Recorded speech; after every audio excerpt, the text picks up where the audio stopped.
Making sure your kids are protected when they're connected. That's the topic of today's Consumer Alert.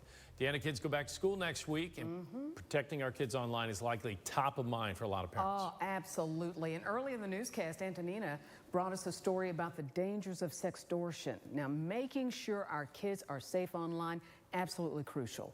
And educating our kids needs to start early. Now, while some experts recommend that kids wait until they're 13 to get a smartphone, surveys indicate kids are getting phones much earlier.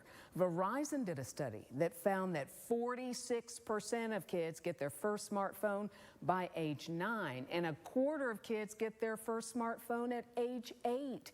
It's really up to us as parents to assess our children's maturity level and their critical thinking skills. It's also up to us as parents to make sure that we're using the tools available to protect our little ones. Verizon studies show that 79%, or approximately 4 out of 5 parents, use some kind of digital safety feature on their kid's phone, like content filters, privacy settings, or Wi-Fi time restrictions. I chatted with a Verizon spokesperson yesterday about this very topic.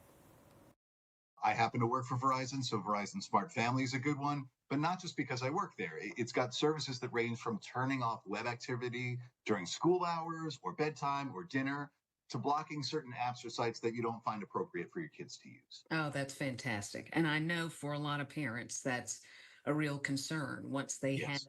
the world in their hands. And that's what this is. It opens up a world that you don't feel like you can control. Yeah, that can be intimidating, and that actually leads to maybe the most important piece of advice that I have.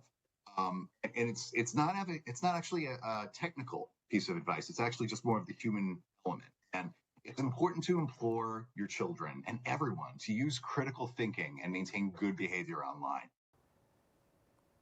Now, if your kiddo isn't ready for a smartphone, there are transitional devices like smartwatches. For example, Verizon has the Verizon Gizmo Watch, where you can limit your kids' contacts and their web activity. T-Mobile has a cool kids watch as well that's called the Sync Up Kids Watch.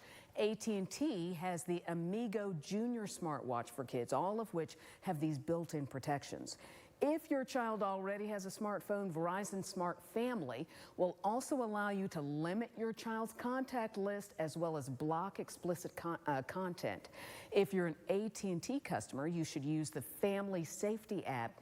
T-Mobile has the T-Mobile Family Mode app with parental controls and tracking. Now, if you don't have any of the big three, the New York Times recommends Apple's Screen Time for iPhone households and Google Family Link for households with Androids. The Times also really highly recommends Custodio if your kids are older than 13. Now, I have links to everything I've talked about here. It's in the body of this story on our website, WHEC.com.